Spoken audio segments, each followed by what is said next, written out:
Zhuge Liang, or some may say孔明先生, is said to be revered as a decorated military strategist. As widely featured in video games, Romance of the Three Kingdoms, and also in the two-part movie series Chibi, he was personified to be that of a highly successful military strategist. But is it all true in all reality? Well, curiosity killed the cat, and I have decided to jump into this adventurous journey in uncovering Zhuge Liang's involvement towards shaping the Shu Han Empire, together with Liu Bei and his son. I shall be expanding on two major expeditions that Zhuge Liang was famous for, the Southern Expedition and the Northern Expedition. Before we even look into these expeditions, it is extremely important to know that there was also a key original plan that Zhuge Liang had laid out initially with Liu Bei. And this was also known as the Longzhong Plan, which presented the idea of the capture of Jing and Yi provinces as critical states in order to secure a decisive victory against Wei state. Now, Liu Bei was convinced about the Longzhong Plan after hearing it out from Zhuge Liang himself, and he set the plan into action without hesitation. But little did the both of them know that the plan backfired, and hence giving rise to the Southern and Northern Expedition. Now let's look into the Southern Expedition first. His Southern Expedition was incepted as a result of a political misplay on the Longzhong Plan. As we all know, one of the key target provinces to be captured was Jing province, which was technically under the control of the Kingdom of Wu, which is being led by Sun Quan. Although Shu and Wu were allies at that point in time, Liu Bei did not look into political implications and assigned his god-brother, Guan Yu, to oversee control of Jing province. Now this clearly angered Sun Quan, and that eventually saw Wu breaking alliance with Shu, as Wu started a military offensive against Liu Bei's forces. Given that Liu Bei's forces were small relative to Sun Quan's, now this stirred up a lot of doubts over the longevity of the Shu Empire, which then triggered a series of rebellions. To make matters worse, Liu Bei passed away midway during this period of distress, and he entrusted the leadership to his son, Liu Shan, as well as appointing Zhuge Liang to assist him along the way. After the appointment, Zhuge Liang took immediate action to repair Shu's relationship with Wu and managed to re-establish alliance with Wu once again. This proved to be imperative for Zhuge Liang, as he probably knew that a prolonged conflict with Wu would not do any good to Shu at all. And in addition, Wu was also facing some trouble against Cao Pi's Wei Empire, who launched a military campaign at the eastern Wu front. Thus, Sun Quan could run into risks of overextending his forces in a two-way battle against both Shu and Wei. Hence, Sun Quan made peace with Zhuge Liang, which allowed Zhuge Liang to kick off this southern expedition in a desperate bid to restore stability within the region.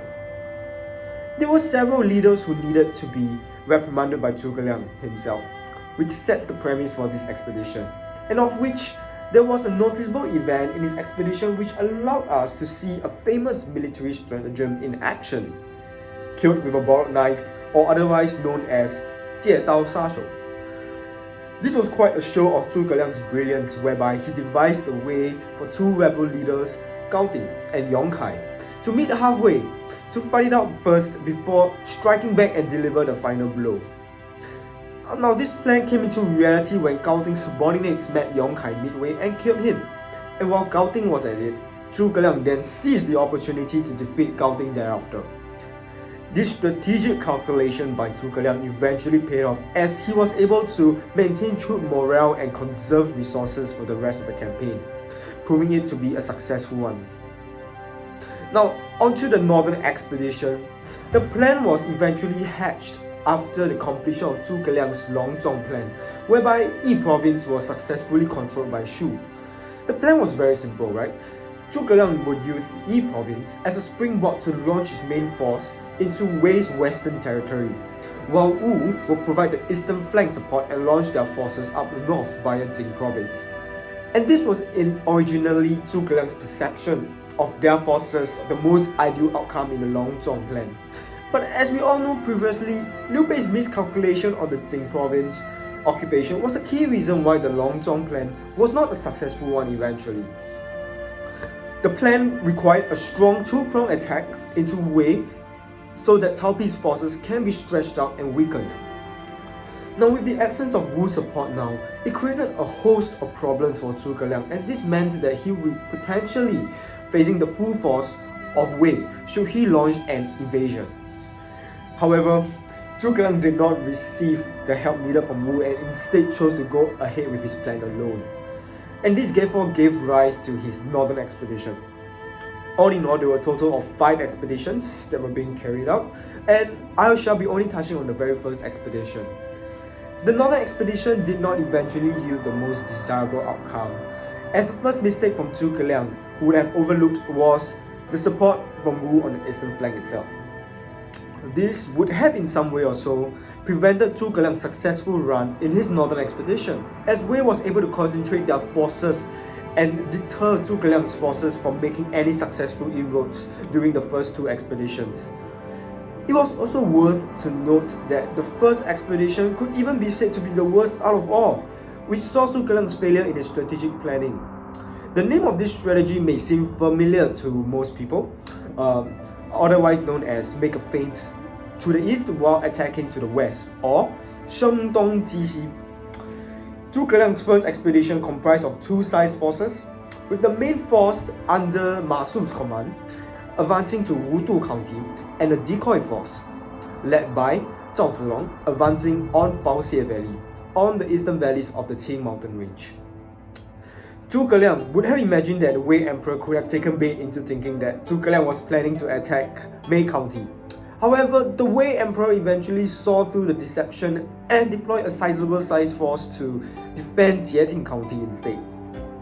This was clearly a tactical failure for Zhuge Liang himself, as the decoy force was in no match for the enemy and were easily defeated, thus putting Zhuge Liang's forces at huge risk of being outflanked by the enemy from the eastern valley. And Zhuge Liang immediately called for a retreat upon realizing these heavy losses, and halfway through his retreat, he came face to face with one of Wei's forces, which was led by Sima Yi. Zhuge Liang by that time was stationed at Xicheng with only a small group of soldiers with him, and he knew that his forces were outmatched against Sima Yi's.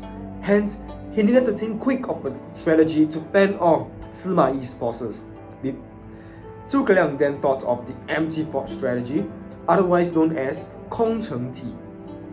Now, this plan called for Zhuge Liang to deceive the enemy into thinking that Xicheng was heavily defended on the guise of open city gates and him sitting at the viewing gallery, calmly playing his guqin.